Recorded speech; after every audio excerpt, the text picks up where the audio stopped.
नमस्कार। कक्षा 8 हिंदी में पिछले वीडियो में हमने पाठ 7 हार की जीत के अभ्यास के प्रश्नों की चर्चा की थी। आज हम इसके स्वाध्याय के प्रश्नों की चर्चा करते हैं। तो पहला प्रश्न है कि दिए गए शब्दों की सहायता से रिक्त स्थान की पूर्ति करनी है। तो कोष्टक में दिए गए हैं, इस शब्द का उपयोग करके हमें रिक्त स्थान की पूर्ति करनी है। तो खड़गसी इस इलाके का खाली जगह डाकू था, तो कुख्यात डाकू था। दूसरी रिक्त स्थान है अपनी वस्तु की प्रशंसा दूसरों के मुख से सुनने के लिए उनका हृदय खाली जगह हो गया था, तो धीर या अधीर हो गया था। तीसरी रिक्त स्थान है बाबा जी आज्ञा कीजिए, मैं आपका खाली जगह हूं, केवल यह घोड़ा न दूंगा। तो ये वाक्य खड़गसी है, वो बाबा जी से कहता है कि मैं आपका दास हूं। तो दास इसका सही उत्तर है। अब दूसरा प्रश्न ये है कि किसने किससे कहा है।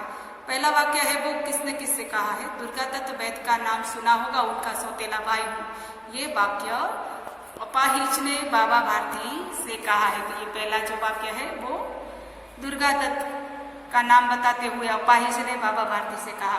दूसरा वाक्य है कि लोगों को अगर इस घटना का पता चल गया तो वे किसी गरीब का विश्वास नहीं करेंगे।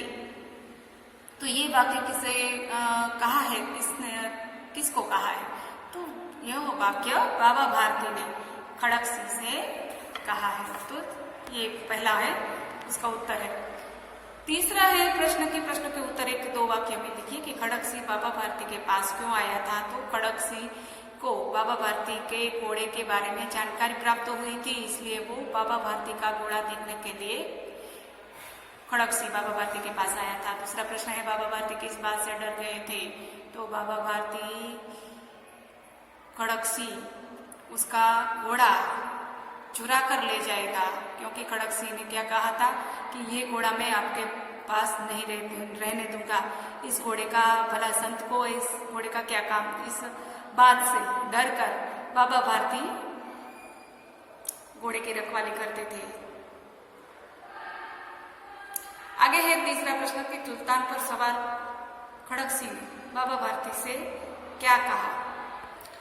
इसका उत्तर है कि सुल्तान पर सवार खड़गसी ने बाबा भारती से कहा कि अब यह घोड़ा मैं आपको ना दूंगा। प्रश्न चौथा है, प्रश्न के उत्तर देखिए। तो बाबा भारती अपना समय कैसे बिताते थे। तो बाबा भारती अपना समय गांव के बाहर एक छोटे से मंदिर में रहते थे और भगवान का भजन करते थे। उन्होंने एक घोड़ा पाल रखा था जिसे वे सुल्तान कहते थे। भगवान के भजन से जो समय मिलता था उसे वे घोड़े की सेवा में लगा देते थे। वे अपने हाथ से उसका खरहरा करते और उसे दाना खिलाते। संध्या समय वे सुल्तान पर सवार होकर 8-10 मील का चक्कर लगाते और इस प्रकार बाबा भारती अपना समय बिताते थे। दूसरा प्रश्न है बाबा भारती को किसका डर लगने लगा और क्यों। तो बाबा भारती को डर लगता था कि कहीं खड़गसी आकर उसका घोड़ा ले जाएगा। खड़गसी बाबा भारती के पास आकर उनके घोड़े सुल्तान को देख गया था। ऐसा बांका घोड़ा उसने आज तक नहीं देखा था।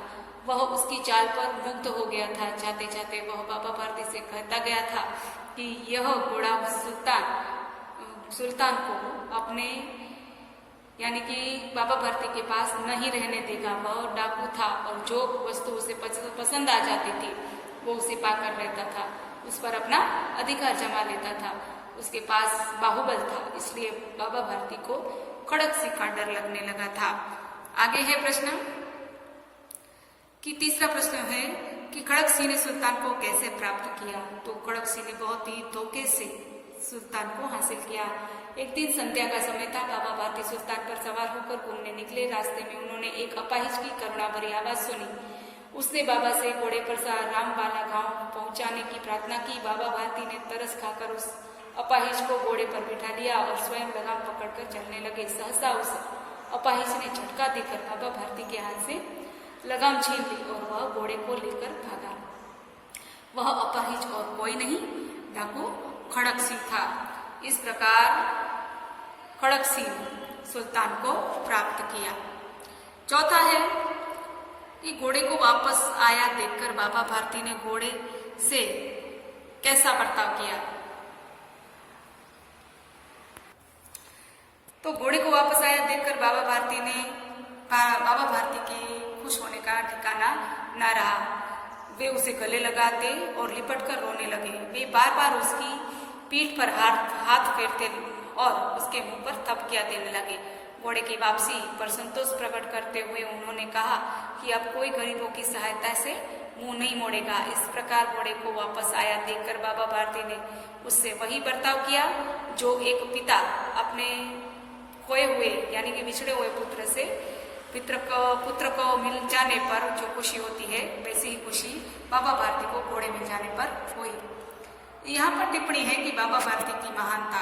तो बाबा भारती की महानता के कारण ही खड़गसिंह का हृदय परिवर्तन हुआ था। तो हम ये लिख सकते हैं कि बाबा भारती की कौन सी महानता थी। बाबा भारती एक सदाचारी संत थे। उसका हृदय विशाल था और उनके विचार ऊंचे थे। उनके हृदय में दीन दुखियों के प्रति बहुत ही करुणा थी। दीन दुखियों की सेवा करना वे अपना कर्तव्य समझते हैं। उन्हें अपने हानि की नहीं, गरीबों के दीन दुखियों की हानि की पड़ी रहती थी, चिंता रहती थी। इसलिए उन्होंने खड़गसिंह से घोड़े को छल पूर्वक लेने की बात किसी को कहने के लिए मना किया था और प्रार्थना की थी कि यह बात किसी के सामने प्रकट न होने देना। बाबा भारती के ऊंचे विचारों ने खड़गसिंह जैसे कुख्यात डाकू का हृदय परिवर्तन कर दिया। अपनी हार को भी जीत में बदल देने वाले बाबा भारती सचमुच एक ऊंचे दर्जे के संत थे। तो ये बाबा भारती की महानता हुई। आगे देखते हैं निम्नलिखित दिए गए शब्दों के अर्थ पे से हमें इस पहेली को पूर्ण करना है। तो इच्छा है तो यहाँ पर अ दिया गया है और इसे हमें भरना है। ये कोष्ठक को आपको पूर्ण करना है। प्रश्न 7वां है कि यहाँ पर हमें प्रत्यय लगाकर, योग्य प्रत्यय लगाकर। प्रश्न 7वां है, उससे पहले जो प्रश्न 7वां है कि दिए गए शब्दों के विलोम शब्द लिखकर उसका वाक्य में प्रयोग कीजिए। तो सुंदर है तो कुरूप और उसका वाक्य में प्रयोग करना है। जमीन है तो विरोधार्थी यानी विलोम शब्द यानी विरोधार्थी, आकाश आसमान। तो संध्या तो निशा,